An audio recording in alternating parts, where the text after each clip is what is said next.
I survived. Well, I'm not supposed to survive. A lot of them died and we were getting mashed into the ground. We stole all the money from the milkman. We got up at 4 o'clock in the morning. A week later, we collected his money. We buried it in the cemetery. And he looks at me and he says, I want to be a bank robber. I was sentenced to approximately about 12 years. But I kept escaping. I was suffering in pain. It wasn't all glamour. It was nothing about that. I was actually suffering the mental pressure. I looked at the exhaust pipe from the muffler going into the engine to the driver's side, and there was Mrs. Weinberg trying to kill herself. This same man was in the Polo Lounge in Beverly Hills, where he'd been blackjacked by Frank Sinatra's mob. One of the greatest psycho stories was we were going to steal the Picasso. Oh my God.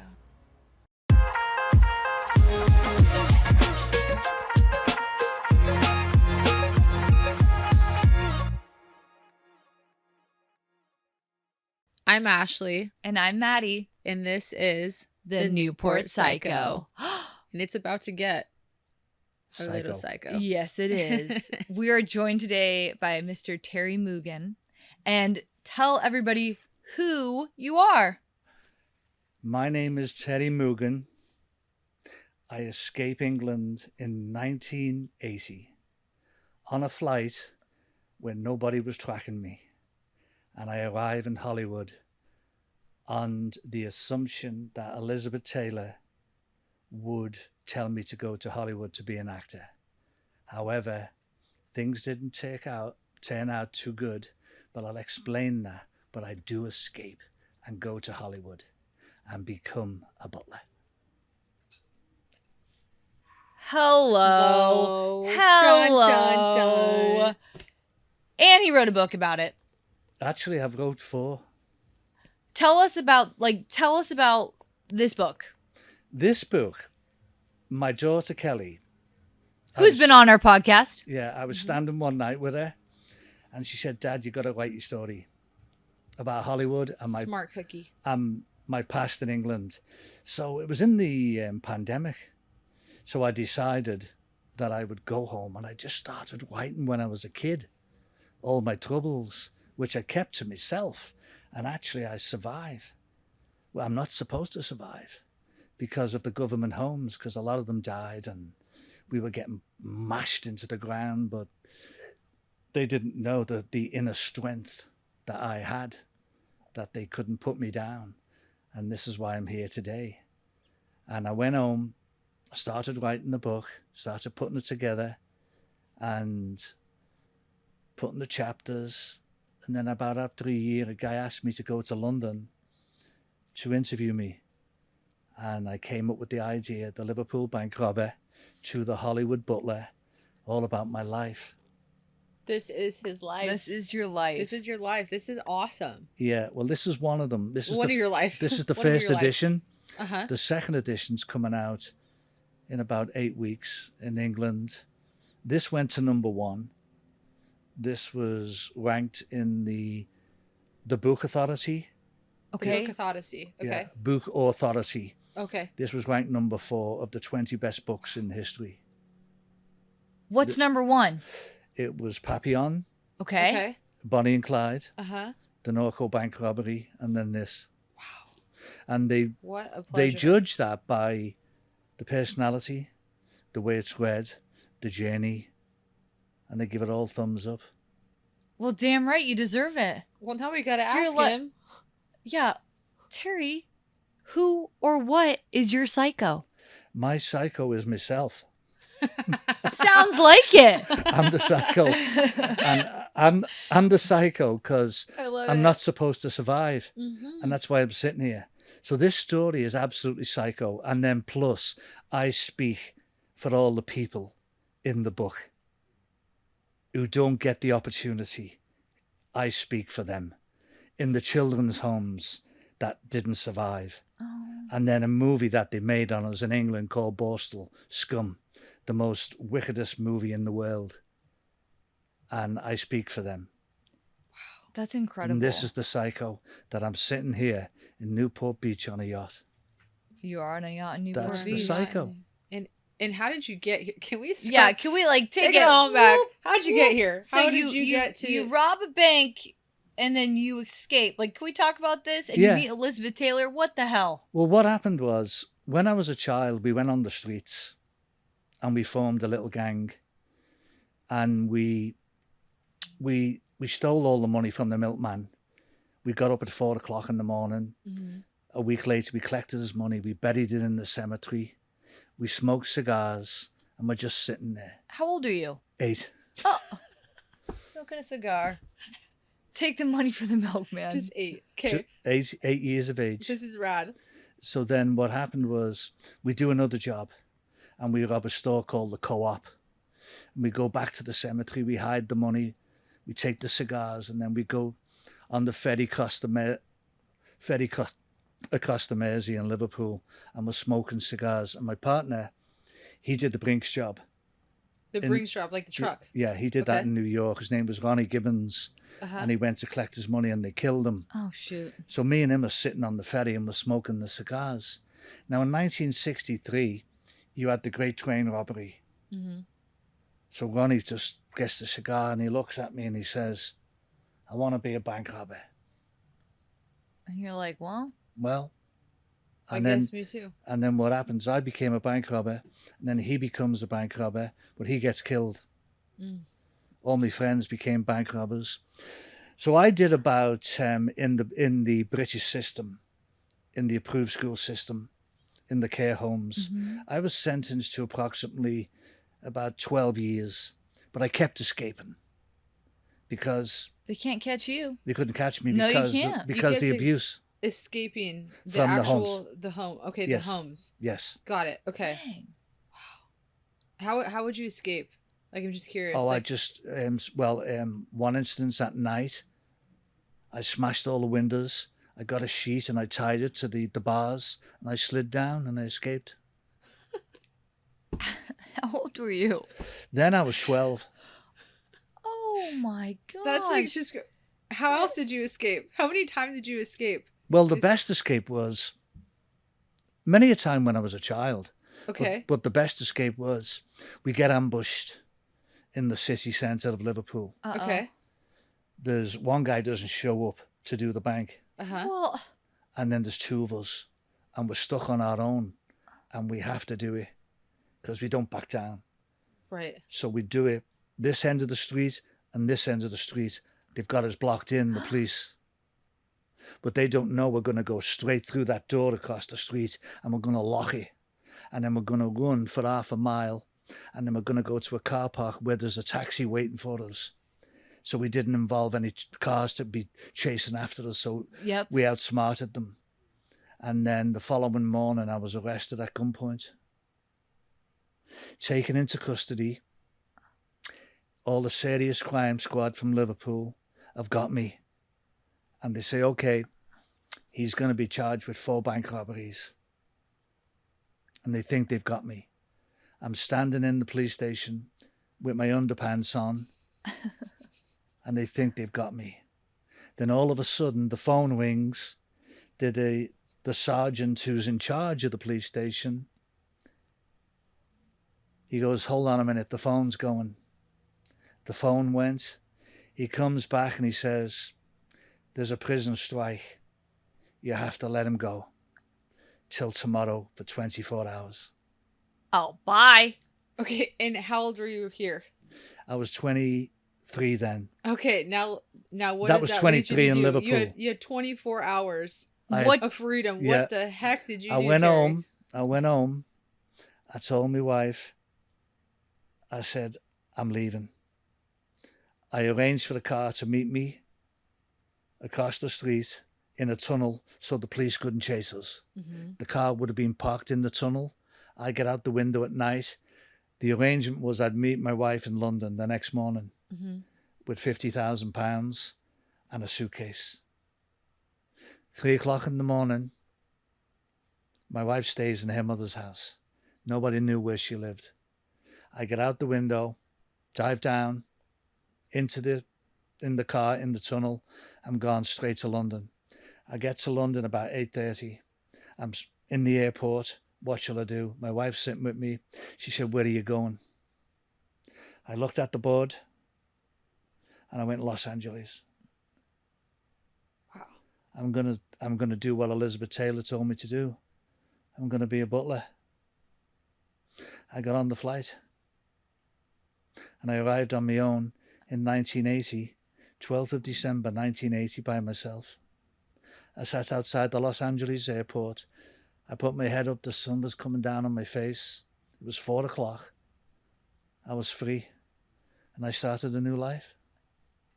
Holy. Well, I'll be damned. So, okay, when you got here, you started a new life. Who did you butler for first? Like, what did you do? How did you, all of a sudden, you went from this, like, coming here on your own by yourself, and then you were a butler for, like, big people. Clint Eastwood, correct? Like, give me, like, some names up in here. How did you first meet Ms. Elizabeth Taylor? I was on the QE2. After I got out of jail in England when I was 18, I falsified my documents, and I got on the Queen Elizabeth II, the ocean liner. Yes. And I got promoted to the penthouses because I was so good as a butler. Okay. And that's where I met her and her husband, Richard Burton. Mm-hmm. And then we become friends, and I would serve her the drinks at night. And then she said to me, "Why don't you be an actor?" I said, "No." She said, "You'd make a great butler in Hollywood, in Beverly Hills for the stars one day." And that was in my mind. So that's what I did. I went to Santa Monica, got a few jobs. And then, but actually I was suffering in pain. It wasn't all glamour. It was nothing about that. I was actually suffering. The mental pressure. Mm-hmm. You felt like it was prison almost. Yeah, I was in prison. Yeah. Oh, wow. Yeah. Yeah, I've always felt that way because I was carrying that burden from when I was a child. Mm-hmm. And now I'm carrying again. I'm in Hollywood, Yeah. Santa Monica, and I'm carrying the same burden. That's what I was doing. Wow. And then I registered in an agency in Beverly Hills. Her name was Dora. She owned the international agency, the best agency in the world. For butlers? Yeah. Wow, there's an agency for butlers? Yeah, there was, yeah. Dora. Well, yeah, it makes sense. Like, back then, it was, like, a big deal. Yeah. Yeah. I had no idea. But there was nobody like me because I'd been on the QE2. Of course. And there was not a lot of English people. Mm-hmm. So what happened? She said, "I've got a job up in Carmel." In California, Carmel, California. Yeah. Love Carmel. Yeah, she said, "I've got a job for you in Carmel." And it was with Clint Eastwood and his wife. Clint was absent at the time a little bit. Mm-hmm. I think they were going through their own thing in life. And I went up there and I took care of the home. I put the home together, and the experience that I'd got from the Queen Elizabeth II Mm-hmm. had set me up for life. And then I just got better and better. And then it was a bit isolated in Carmel. Mm-hmm. I looked after Clint's kids, and I enjoyed it being there, but I was lonely. It was cold. Mm-hmm. And then 3 months later, my wife came, and we got an apartment in Santa Monica. Oh. And then after about 4 or 5 months, I left. And then I came back, and then went back to the agency, and then I went back up. I flew back up in a plane with a guy called Merv Griffin. Really? Yeah, he owned Jeopardy. Yeah, I was going to say, yeah. he's he owned the game show. Yeah. Seriously? Yes. And he owned Wheel of Fortune. Yeah, I was like, he was I the love pioneer. that show. I used to watch it when I was like, Yes. I'll spin that wheel. That's what I was like, really? What the? So I became his butler, but I didn't know he was bisexual, Oh, shit. and he had a boyfriend. Uh-huh. So I didn't want to be part of none of that. Okay. Okay. So I left. And then I came back, and then I went to a house in Beverly Hills. Mm-hmm. It was Jack Benny's old house, the comedian. Yeah. I went to his house. The name was the Feldsteins, and Lucille Ball lived on this side. Wow. And Holy then Columbo hell. lived on this side on, the place was called Roxbury Drive, where all the stars lived. Yeah, Roxbury Drive is like Yeah. The place. Everyone's like, everybody knows Roxbury Drive. Yeah, so I was like, I was the number one butler. And then You're a wanted man. Yeah, I actually was. Yeah, I was wanted. Literally, I was wanted in England for Yeah. robbery, and then I was the most wanted Hollywood butler. It's nuts. You went from most wanted. Yeah, to everywhere. literally- Oh my gosh. Doesn't matter. You're just wanted. And then that job. It was very high. I used to have to wear white gloves, Ooh. and I'd have to serve them a special English way. And they were like, they owned a bank in Beverly Hills, and it was like it was a bit crazy.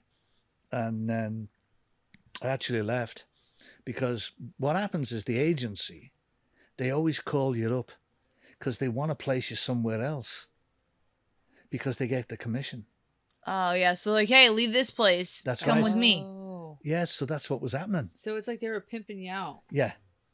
So then I went to a place called Truesdale Estates, Okay. and these people own the Kahala Hilton. Wow. And Mr. and Mrs. Weinberg, and I was the head butler, and I was in charge of a staff of 7. Okay. Dang. It was absolutely just crazy. You talk about psycho. I'm going to tell you a story that's psycho. Okay.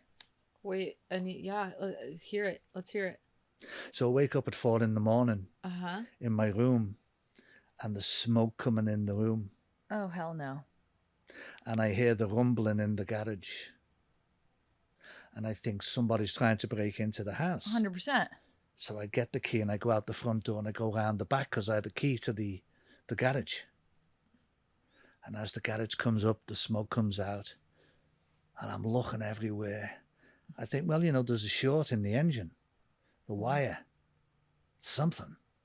And then I looked at the exhaust, the muffler, and there's a pipe from the muffler going into the engine. Oh, to the driver's side. And there was Mrs. Weinberg Tried to kill herself. trying to kill herself. Did she kill herself? So I grabbed her out, put her on the floor, called the ambulance, the police come, obviously the ambulance, the police, they all come together. And then I was asking her, I was quiet. I never said anything. And then they put her in the ambulance. And then the paramedics, I was standing there using my empathy, I felt sorry for her. And one of the paramedics said to me, do you know how old Mrs. Weinberg is? And I said, no, I'm not sure. She could be 42, 43. And she takes the mask off and she shouts, 44. And I went, oh my God. She did that to let them know her age, when here she was committing suicide. Yeah. So anyway, all the staff left. They all left. The chef left, the butler left. I was the head butler. Uh-huh. And Dang. one morning, she never came out the bedroom. I knocked on, she wasn't that well. I took the breakfast in. And then this night I set up a lovely tray for her. And as I was going down this corridor, and I describe a movie. It was like The Haunted House, like The Shining. Oh.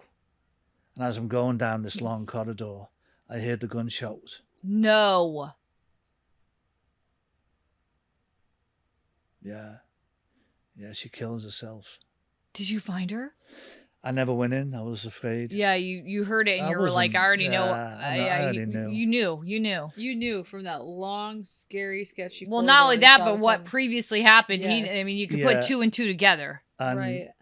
And Wow, that must have been really heavy. yeah, it was Yeah. heavy, and I'd experienced this as well in Liverpool, Mm. so I was a bit immune to it. Mm. So I stayed for a week or two. Mr. Weinberg invited us to Hawaii, me and my wife, and I never said anything for a long time until I write in the book about the Weinberg tragedy. That story had to be told. Yeah. It's just like my life had to be told.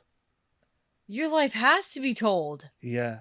I'm like, I can't get enough of this. You've lived many lives. You're like a cat, Yeah, it is. Yeah, that's what they say. Yeah. but more than a cat. You're like 5 cats. Yeah. Yeah. And then anyway, from there, I get a call and I go to a place called Holmby Hills. Okay. And Who's the there? guy is, his name is Mr. Wiseman, Frederick Wiseman. What does that sound familiar? And he owns Toyota. Okay, well, And he just bought the house for $5 million on 3 acres. Barbara Streisand lives next door. Burt Reynolds lives on this side. oh my And I become this butler. And it's beautiful. I'm driving a brand new Bentley. That's the Bentley on the I was front. going to say, is it this one right here? Yeah, the best car in the world. I was gonna say, I hope he gave you a Bentley and not a Toyota, but Well, you know. no, I had a Toyota, but It's literally the best car in the world. Best car in the world. So I become this butler. And then the agency said, wow, he called up and he loves you. And one day we go out, he buys a plane for a G4 Wow. for 50 million. Wow. And I've come close to him. Now, this same man was in the Polo Lounge in Beverly Hills where he'd been blackjacked by Frank Sinatra's mob. What does blackjack mean? Blackjack is where there's an argument where someone will pick a phone up and hit you on the head. Oh. So that's what blackjack. that is? Yeah. Blackjack. Like they just blackjacked him. You blackjacked him. This is what Kelly told us. Yes. Yeah. I remember this. So, yeah, I was telling Kelly, because Kelly's been to Wiseman's because now it's a museum. So he blackjacked, or Wiseman. Frank Sinatra. Frank Sinatra's bodyguard Blackjacked Wiseman. Yeah, and that's where Fox News comes in. They interview me. And one of the stories was this story. I'd worked for Wiseman. Uh-huh. And one of the main people in Fox came in and said, will you give us a story? And they aired it on Fox. So why did he blackjack him? What was it? Why did he do it? What happened was Gene Martin and the Rat Pack. And the Rat Pack? Yes. Yes, that was like a whole thing. Yeah, they were having a party. It was Dean Martin's 49th birthday. Mm-hmm. And Wiseman he was Jewish, and he was on this side having a business meeting. Okay. And he turned around to Gene Martin, he said, and Sinatra, hey, keep it down. And Frank Sinatra used a bad word and said, F-U-R, etc. And he said, who are you talking to? Wiseman gets up, punches Sinatra, gives him a black eye. This is the richest fight you'd ever see. Yeah. And then this is, in the book, there's a chapter in the book called Old Black Eyes, because Wiseman had given him a black eye when he had blue eyes. So this is the story. Wow. Yeah. And then Frank Sinatra was like, oh, hell no. And his bodyguard was like... Well, no, they all got up and they left. Uh-huh. And they all drove home to Palm Springs. And then there was an investigation. Wiseman actually had a hematoma on his brain. He had a blood clot. From the guy hitting him with the phone? Yeah. He blackjacked him. Yeah. Blackjacked him real good. Yeah. He done won that straight. Yeah. So then Wiseman lived. Thank God, Wiseman lived. Oh, jeez. And I got that chance to be his butler and his house manager and his chauffeur. And it was a lovely experience. How long were you with him? I was with him about 3 years. Oh. Do you live in the home? Yeah. Do you live in the home with him? Like, do you ever get a day off? Yeah. Okay. Yeah, when I got my day off, I would go. I'd hang out in Beverly Hills, and we had an apartment in Santa Monica. Uh-huh. And it was beautiful. Wait, did your wife live with you at the house? Yeah. Wow. That's freaking rad. That is cool. so cool. So, I mean, I guess it kind of goes with that. Was that your favorite person that you butlered for? That's what we were going to ask. Who was your favorite? I would say one of them. Like, who's the other one? Who's your top? Who's like your number one favorite? Well, there's all kinds of favorites. Okay. Give us a couple. Like, who are a couple of your favorites? I would say Max Factor, the makeup guy. Oh, wow. Okay. He was one. Mac? Yeah. Max Factor. Yeah, Max Factor. He created makeup. Max Factor, yeah, for all the movie stars. He was one. Okay. I would say George Segal. Really? George Segal. Yeah, that would be... George Segal, the actor. He was a big star in the 70s, 60s. Okay. With John Wayne. Okay, there we go. John Wayne, I know him. I was going to say, I know those. Cause I was going to say, my dad would literally be dying right now that I didn't know that. So I'm so sorry. So they were two. Okay. Max Factor.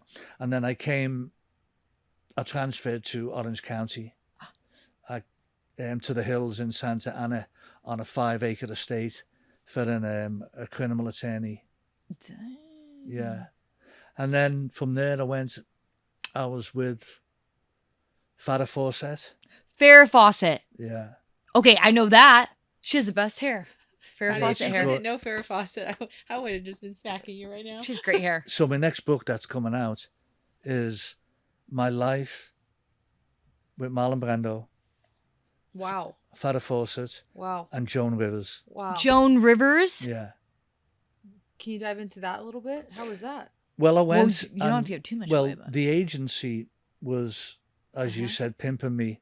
Literally, they were making- pimping you out, Terry. So what I decided to do, Uh-huh. maybe I should just work 6 months, 8 months, and take 4 months off. Beautiful. Enjoy Santa Monica. yeah, run down enjoy the beach your time every with your beat, wife. go know, everywhere, go to Vegas, go wherever I want.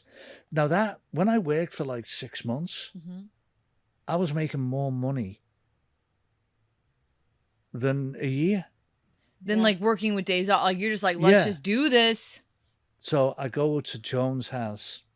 Now her husband, his name was Edgar Rosenberg, lovely man, and the objective was that they had an actor, Laurence Olivier, coming to the house. So they wanted an English butler, Okay. And you're like, oh, and it was me. hello. And they wanted what you call silver service. Now, silver service is how to set the table, serve on the left, take away with the right, knowing how to serve the wine, how to set the cutlery, things like this. And I was perfect because I'd learned my trade on the Queen Elizabeth II. Yeah, I was going to Take say, it all back. there ain't nobody like you, baby. No. So Joan was like shouting, and I always remember I was waiting in the kitchen and I could hear her coming down the hallway shouting and screaming, and I was just laughing. You know, I thought, this is funny. It was in Bel Air, but Edgar was lovely. He was really lovely, and it was only for a few months. So I took the job and I lived out. But I wanted to get close to Sir Laurence Olivier just to watch them and observe them and think, well, what kind of a life have they got? Right. And how do they interact with people? Yes. What do they do? Oh, God. It's like the where- best people watching ever. Yeah. And then, like normal people today, when they look at these stars now, they're all gone. I know. It's a shame. It is. It is. It's It's a really very- it's a sad. big It's very shame. sad. It's Yeah. a shame. It's a shame. And the good thing is that when I write the books is that, and then if they do a movie, a series, They need to do a movie, 100%. Well, they're bringing them people back to life. And love who they that. would use for that. And who would they would use for that? And they could use the nicknames, like Elizabeth Taylor's nickname is Betsy May. Betsy May? So we could use Betsy May on the screen. Oh, that would be so Oh, awesome. that'd be so cool. Yeah, and then you've got other different actors that would play me in the part of that. So I would say Joan was special, and Edgar, her husband, see that. and then I met the daughter, Melissa. Melissa. Yeah, she was Yeah. 15 at the time. She was nice. She was a nice kid, and then but the objective was one night cooking for Marlon Brando, And you Joan, Sir Laurence Olivier, and just watching them. What was that like? Like, what was that like watching them? Because we see the outside, right? did. We Yeah, see I the want to know how outside, these dinner parties but go. what is the inside Well, that you got to see? Well, the problem do they is act? at the time Uh-huh. you don't realize. It's only till now that I've realized Uh-huh. how this could be told. Mm-hmm. You don't realize at the time that you're just doing your job. Mm-hmm. And That's when how you- history is, though. Yeah. Mm-hmm. And now it's come to life that they're all gone, and you tell stories, good stories about them, all the positive stuff, and the way they were. Mm-hmm. One of the best things I would ever say was sitting for lunch in Mulholland Drive, serving Marlon Brando and a guy called Robert Evans that was married to Ali McGraw. He was the head of Paramount Studios. Mm-hmm. Sitting in the garden serving them two. And then I come out with a uniform on and I'm the bank robber. And I'm What serving... a conundrum that is. Yeah.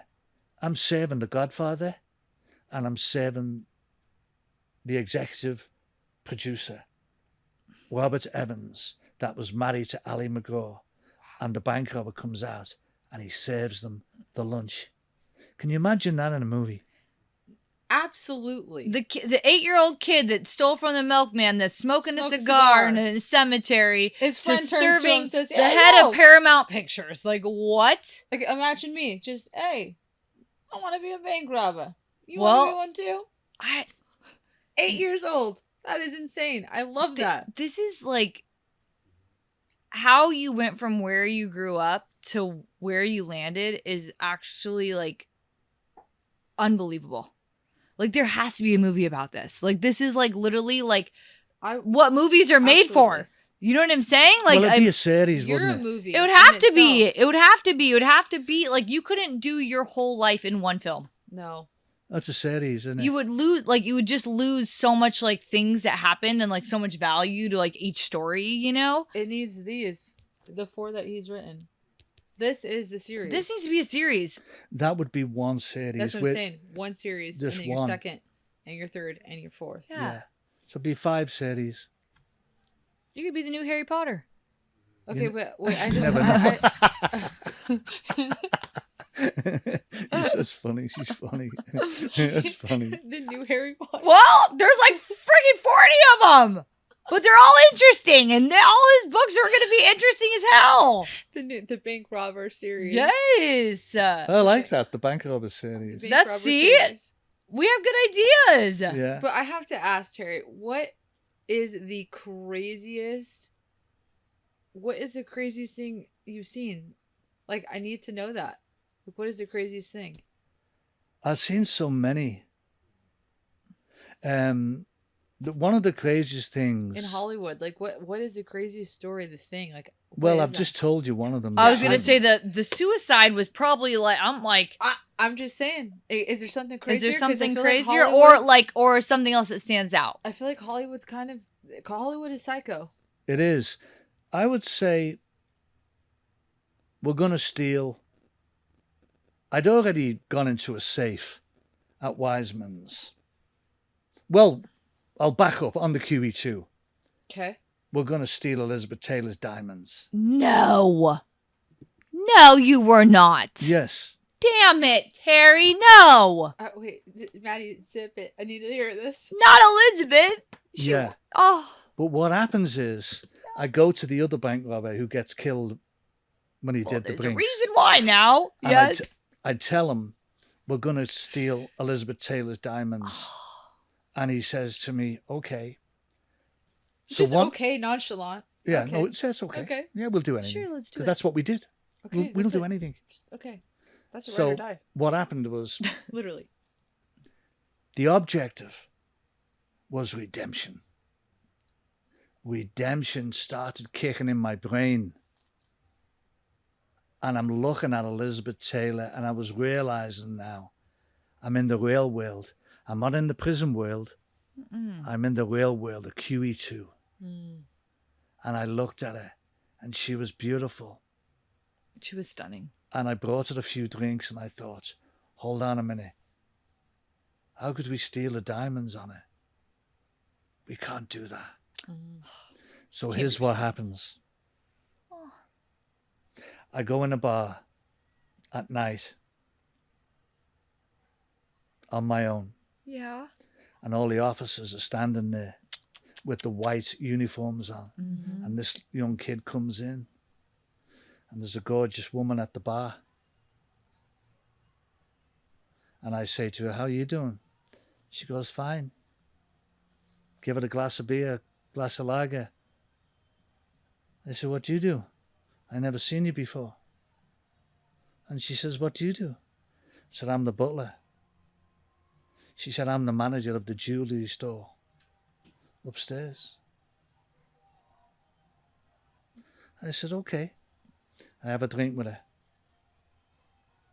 I'll see you tomorrow. I'll bring you a cup of tea. And then I said, do you like to come out with me in New York? And she was stunning. She actually looked a little bit like Elizabeth Taylor. Wow. So I take her to New York. And she gets drunk. So she's fallen for me. This is pretty diabolical. Nice, Terry. Nice. She's fallen for me. And I say to her, I'll come up and see you tomorrow. And when I go up to the jewelers, she's the manager. she tells me about the inventory that has just come on the ship. You smart And I'm looking at man. it going, oh, that's nice. And we're going to be putting the displays out of all the jewels on the ship. You're going to steal those jewels, aren't you, Terry? So next thing, she wants to come and work with me at the captain's cabin. So I let her work with me. But the ship's going into a storm across the Atlantic. And everybody's sick. Getting sick. So I'm in my room at night. We aborted the party because everyone was sick. Mm-hmm. And I'm lying there, the engines are rattling. There's 30-foot waves hitting the ship. And I decide to visit the jewelers. Oh. And it's in the next book. It's called The Great Diamond Heist. He's going to do a little shopping. He's gonna do a whole lot of shopping, honey. He's doing a whole lot more than shopping. We have to. Okay, when does it? 8 weeks. 8 weeks. This book comes out. Actually, it's the third book. The second book comes out in about 2 months, but the third one is the. We have to wait to see what happens with the diamonds for how long, Terry? So it's gonna be the end of the year when I finish it. I'm writing it now, and it's the diamond heist on the QE2. Damn. You are the next Harry Potter.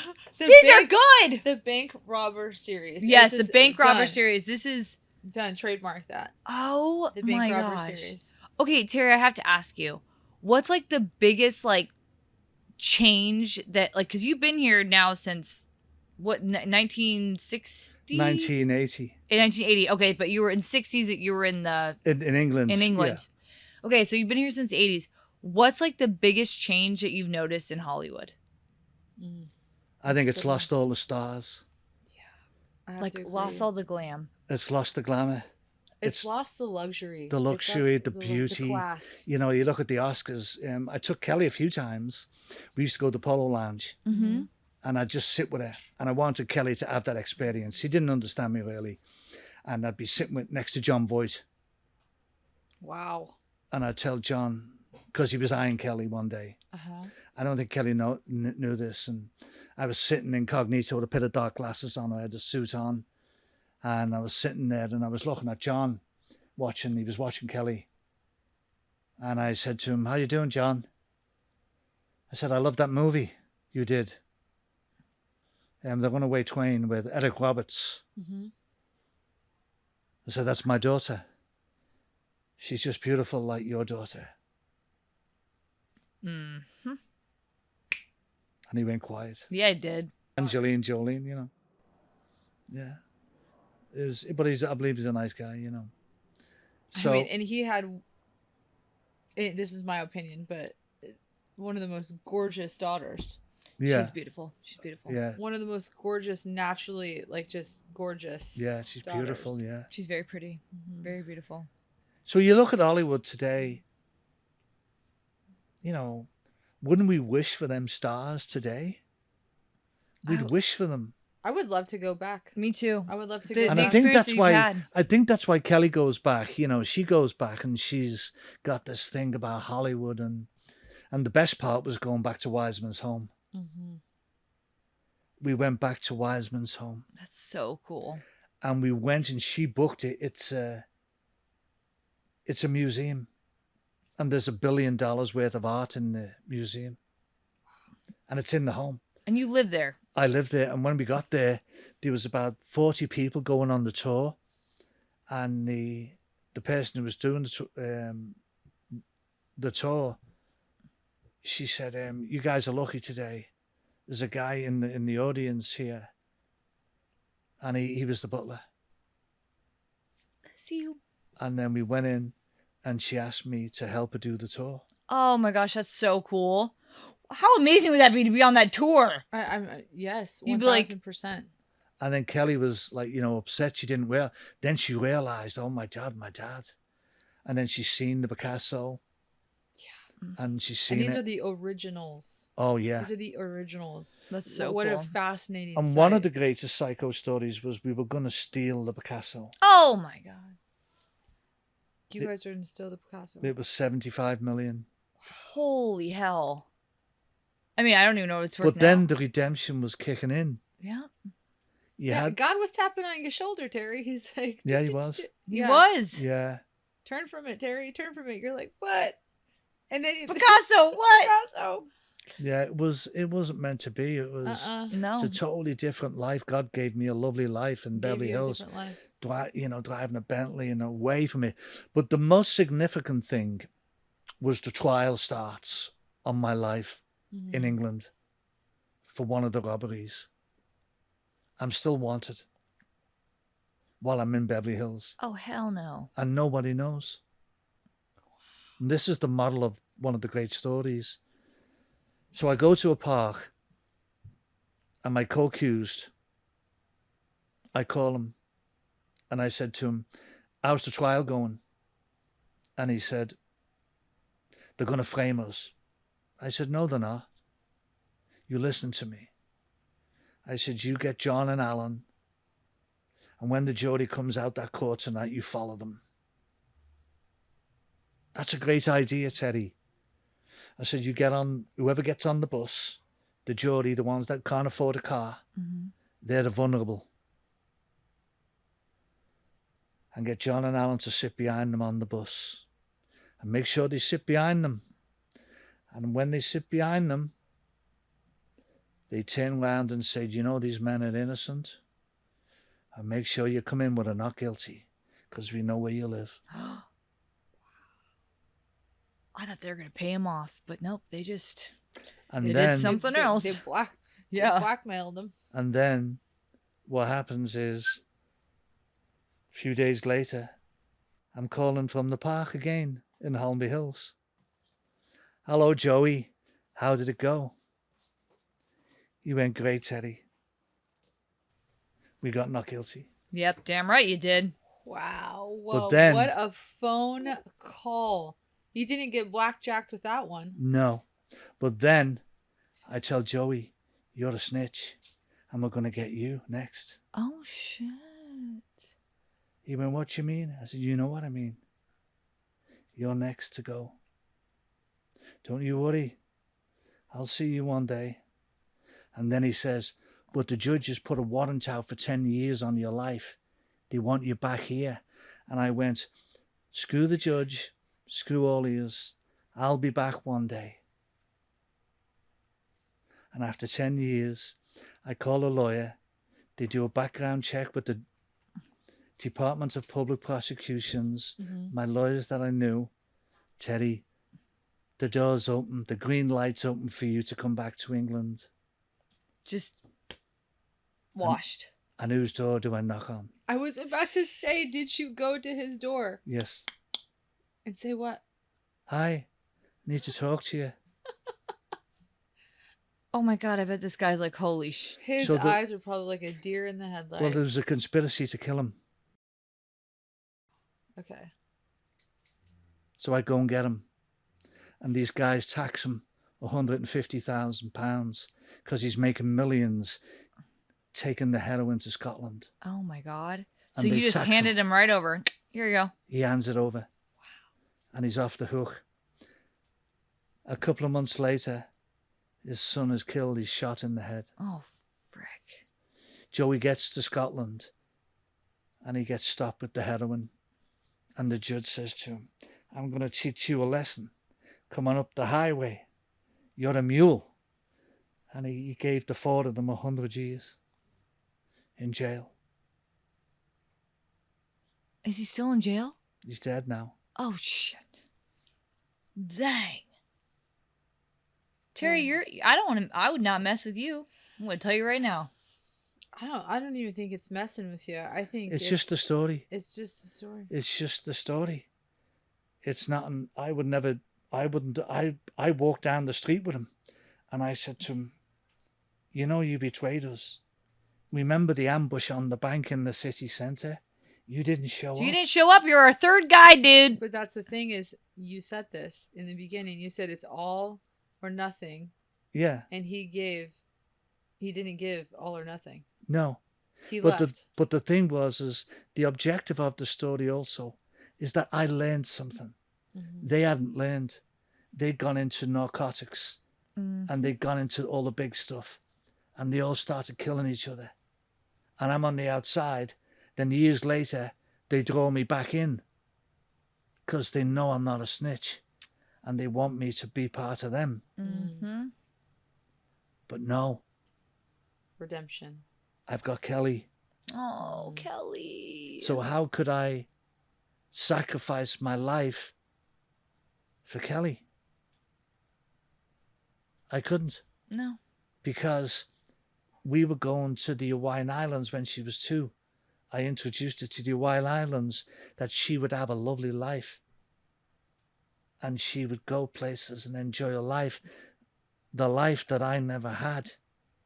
So that redemption had set in. That's amazing. I have your name for your series. The Bank Robbers Redemption. That's a good one, too. It's the 43rd chapter in the book. God must have kept me alive for a reason. Redemption. Redemption. In the next book, the 44th chapter, the last man standing. These chapters are like... This needs to be These a are solid. series. Needs to be a series, and you come through me first. Speaking of Kelly, when does her book come out? I don't know. Okay, well... I think she said August. Did you say August? I think she told us around August. Okay. Oh my... Terry, wow. Terry, Wow. If- wow.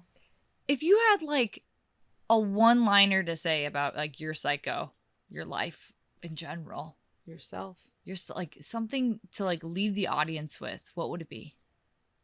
God kept me alive to tell the psycho story. Dang. They get better and better. Terry, okay, where can people buy this? They can get it on Amazon. Amazon, okay? Yeah. And they then just order it. our next book is coming out in 8 weeks. Yeah. And then our following book next At year. the end of the year. Okay. So I get all these books because I didn't know about this damn diamond heist on the QE too. And then, do you have an Instagram? Like, Yeah. My Instagram's the Hollywood Butler. All one word. Mhm. The Hollywood Butler. Okay, It's beautiful. it's beautiful. Kelly does it. Yeah, I love she's it. amazing. And then hers is the Hollywood Butler's daughter. Gosh, story. We're going to have you both come back when your next book comes out and hers does too. Actually, when Kelly's book comes out, Yeah. and yours comes out, it'd be fun to have you guys back on. And then obviously I've got a few people, filmmakers looking at the story right now. we're going to look back on this and we're going to be like, we interviewed him before these movies came out. But honestly, Terry, your life in general needs to be talked about. It needs to be on screen. I mean, this honestly reminds me of old Hollywood. Yeah. It's, yes, you were with old Hollywood stars, but you are now old Hollywood. Does that make sense? You're keeping it alive, baby. You're keeping it alive. Yeah. Even though God lets you live, you're keeping that alive too. That's why Fox News did it. Yeah. Like, periodically I'll talk to someone and they go, oh, Fox News. I said, listen, it's got nothing to do with that. I'm just telling the story for life. And then the objective is for kids not to get into trouble. Yes. Don't follow that path. Yes. Do not go down that road. I never went down the road of drugs. Right. I'm not an alcoholic. Right. I should be, Right. but I'm not. Right. I'm not none of them. You had you got the shot at redemption. Redemption. Yeah, and you didn't, and you turned from it. You turned from your past, and I think at the end of the day, that's what God wants us to do. I'm just going to leave it on this. The way that you felt about that dinner that you were watching, like the stars at dinner, right? And how you're like, I was just doing my job, right? We're going to look back and we're going to look on this interview and say we were just doing our job. That's right. You're just doing your job. That's all you're doing. That's all we're doing. You're doing your job. It's amazing. Thank Terry. you so much for being on. Thank This you. is amazing. People, Such a pleasure. buy this book. Amazon. And his other 4. Coming out. in the future. Yes. Thank you so much. Thank you.